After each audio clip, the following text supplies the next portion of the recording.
ମୁଁ ଛକା ଗୁରୁଦେବ ମୁଁ ଜଣେ ଭଲ କ୍ରିକେଟ ଖେଳାଳି। ଆମ ଅଞ୍ଚଳରେ ମୋର ନାଁ ଅଛି, ସୁନାମ ବହୁତ।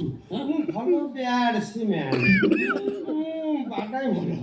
ମୋ ବ୍ୟାଟ୍ ଉଠିଗଲେ ପଡ଼ିଆରେ ଘାସ ରହିବନି।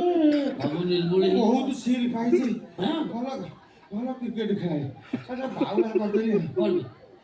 ପେଣ୍ଟ ସାର୍ଟ ପିନ୍ଧି ପାଇନି, ମୁଁ ଗାମୁଛା ପିନ୍ଧିକି ଚାଲି ଆସିଲି। ତତେ ଯୋଉଠି କହିଥିଲୁ ତୁ ଯାଇଥିଲୁ ନା ନାଇଁ? ସେଥିରେ ମୁଁ ଫେଲ୍ କରିବି। ମୁଁ କିସ୍ତି ଛୁଆ ସେଥିରେ ଫେଲ୍ କରିବି। ଆପଣ ମତେ କହିଥିଲେ ନାକ ସିଧା ଯିବୁ, ନାକ ସିଧା ଗଲି। ଦି ତିନିଟା ଦୋକାନ ପିଲା ଗୋଟେ ଛୋଟିଆ ଛକ ପଡ଼ିଲା, ତା ଡାହାଣକୁ ଗଲି। ଡାହାଣକୁ ଯାଇ କିଛି ବାଟ ଗଲା ପରେ ଗୋଟେ ହିସି ଛକ ପଡ଼ିଲା, ତା ବାଁକୁ ଗଲା। ଆଉ କିଛି ବାଟ ଗଲା ପରେ ସେ ତ ପଡ଼ିଗଲା। ଘରଟା ଘର ପଇଲା, ଚାଳ ଘର ଛା ହେଇନି। ତା ଆଗରେ ଗୋଟେ ଇଲେକ୍ଟ୍ରିକ ଖୁଣ୍ଟି ଅଛି।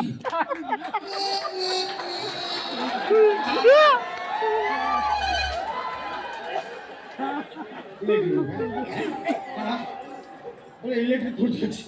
ଆଉ କଣ ଦେଖିଲୁ? ଆଗକୁ ଗଲା ଇଲେକ୍ଟ୍ରିକ ଖୁଣ୍ଟି ଜଷ୍ଟ 3-4 ହାତ ପରେ ଗୋଟେ ନଡ଼ିଆ ଗଛ ଅଛି। ତା 2-4 ହାତ ଗଲା ପରେ ଆଉ ଗୋଟେ ଗଛ ଅଛି।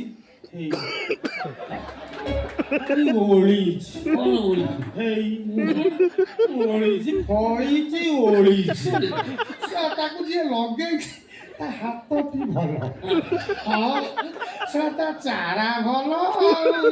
ଯିଏ ଲଗେଇଛି ମୁଁ ତାକୁ କୃତଜ୍ଞତା ଜ୍ଞାନ କରୁଛି। ବଢିଆ ଚାଷୀ ଦେଇଛି।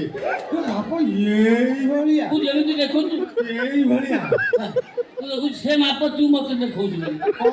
ଆଉ କଣ ଦେଖିଲୁ? ଏଇଭଳିଆ କାନ୍ଧିଆ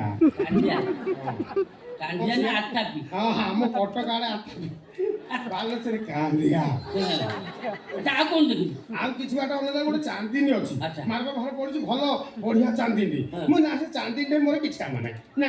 ମୁଁ ଘର ଭିତରେ ପଶିବା ପାଇଁ ବାହାରିଲି। ଆଉ ଯେମିତି ଘର ଭିତରେ ପଶିବା ପାଇଁ ଉଦ୍ୟତ ହେଲି, ବାଟ ଛୋଟ କିନ୍ତୁ ତଥାପି ଘର ଭିତରେ ପଶିଗଲି। ଘର ଭିତରେ ଦେଖିଲି ମୁଁ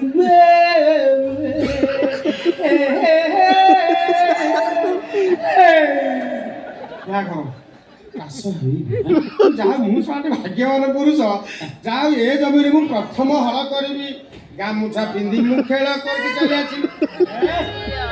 ମୋ ଜମିରେ ହଳ କରିନି ତ।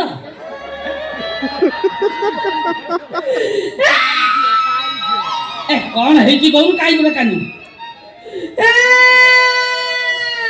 କଥାଟା କଣ ହେଇଛି କହୁନୁ?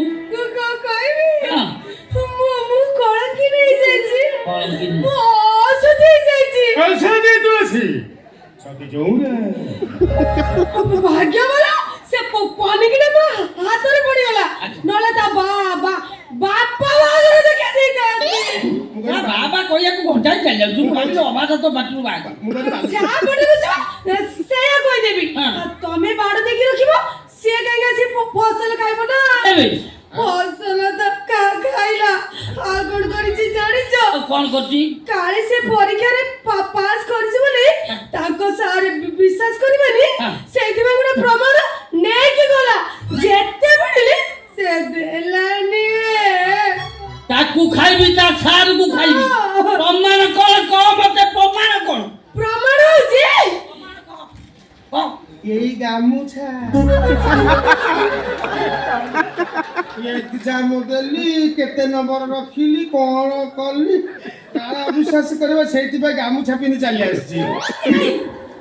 ମୁଁ ତ ସଜେଇ ଦେଇଛି, ମତେ କଳଙ୍ଗିନି କରିଦେଇଛି ସାରେ।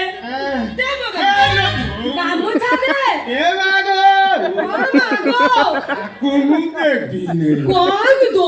ଛାଡ, କାହିଁକି ଛାଡ଼ିବି? ତାକୁ ଛାଡ, ଛାଡ଼ିବିନି।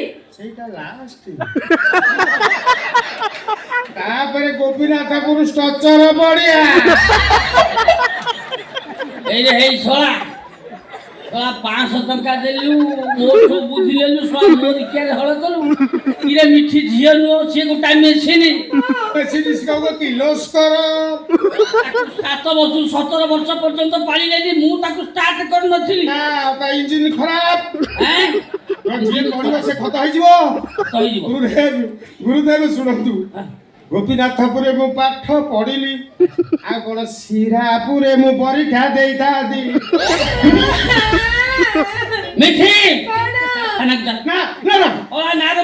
କେସ୍ ଦେବି ନା କୋଉଠିକି? ଥାନାକୁ ଚାଲେ ନା ଆମେ ଥାନାକୁ ଯିବାନି। ନା ନା ଥାନାକୁ ଯିବୁ ତ ମେ ମେ ହଉଥିଲୁ ଥାନାକୁ ଯିବା କଣ ସମସ୍ତଙ୍କୁ ଜଣେଇବାକୁ? ଯାହା ହବାର ଥିଲା ହେଇଗଲା। କଷ୍ଟ ହଉଥିଲା ବୋଲି ହଉଥିଲି। ତମେ ଚୁପ୍ କି ବସ। ମୁଁ ଦେଖୁଛି ଟୋକାକୁ ବଞ୍ଚେଇବାକୁ ଚେଷ୍ଟା କରୁଛୁ କଣ ବଞ୍ଚେଇବି ବା? ଜାଣି ଶୁଣି କଣ ମୋ ନିଜ ଦହିକି ଖଟା କରିବି? ନା ଆମ୍ବିଳା ଜିନିଷ ଭଲ ନୁହଁ। ତାପରେ ଯୋଉ ଝିଅ ଜମାରୁ ମିଠା ଖାଇ ନଥିଲା ସେ ଥରେ ମିଠା ଖାଇଲା ପରେ ସେ ଗୋଟେ ମିଠେଇ ବାଲାକୁ ଭୁଲି ପାରିବ? ଏମିତି ଭୁଲିବ ମୋର କଣ ଯାଇଥାଏ ମିଠା ମୋର ଡାଳି ଗଜା।